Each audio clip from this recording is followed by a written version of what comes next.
Okay, let's play one or two 5-minute games this morning. I'll play E4, I think. More Smith gambit. Is he going to accept? He is. Let's go for F4. Or no, I don't know. I'll just try this. Right, it's knight G7. Right. I don't have to play H3 because the bishop's not coming on this diagonal. On the other hand, E5 controls strong for black.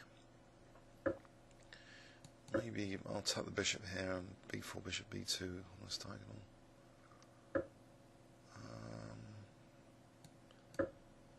Although the C file's a bit loose, maybe you can play bishop F6.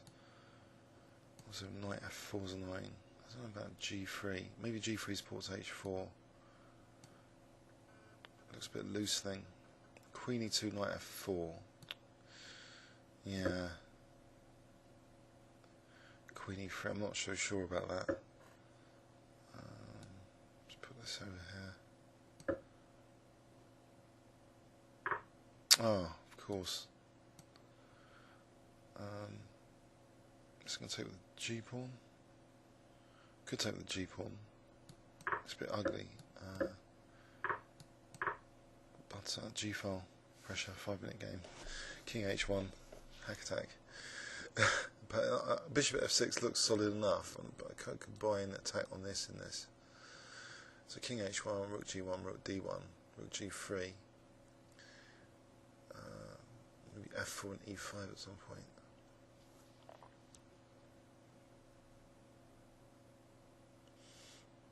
Sometimes what's ugly isn't necessarily bad, so I think that dualism is important, you know, looking at the internal as well as the external qualities. A lot of people I've asked recently just consider chess just pure dynamics, not statics. I like to consider both. That's a recent sort of thing I'm thinking about. On the other hand, will I get mated on H2 because of bishop E5 and he'll be restraining these pawns? That's a problem. Queen H4. Okay. What can I liberate with knight E2 and F4 if I double up rooks first? So maybe there's some practical problems here for black, I hope. So doubling up rooks, knight E2 and then F4. Don't know what else to do for white. He's a bit back in development at the moment, so okay. Bishop D7, Rook G1. Let's say well, I've got knight D1 if I need it. I think I need it now actually to protect F3. Okay, protect F3. Knight D1.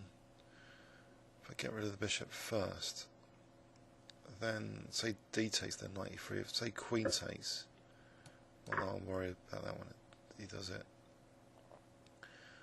But maybe queen takes. Just I have to move my rook to say B1. I think B1.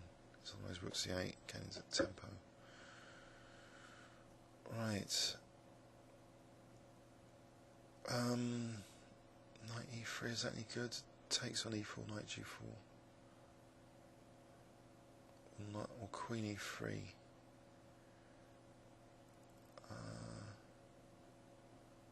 I could try knight E3.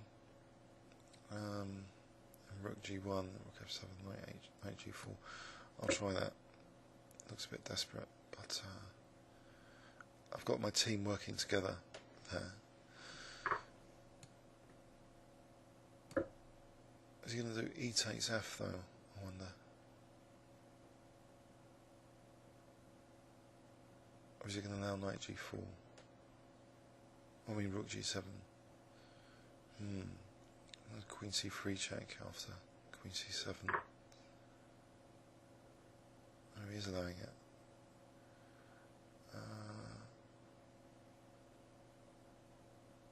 Queen C7, I'm not sure that's that bad. I'll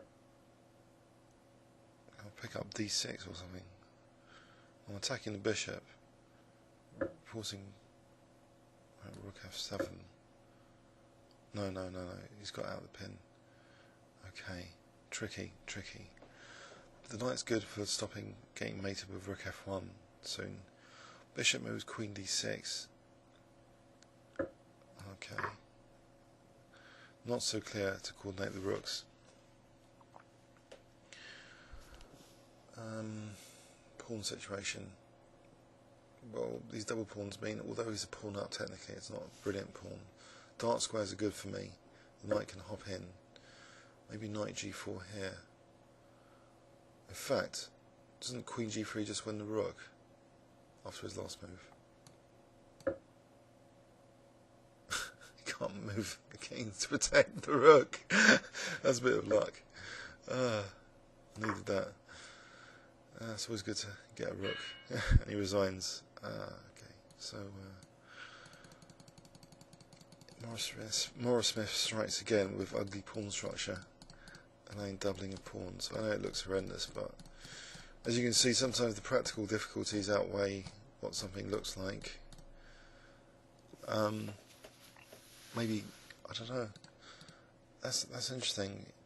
Rook F7, knight G4. Then I'll be threatening knight H6 as well. So say queen moves, F takes. Not so clear, maybe. I'm not sure this was that clear for black. And the two rooks for the queen there. Comments or questions on YouTube. Thanks very much.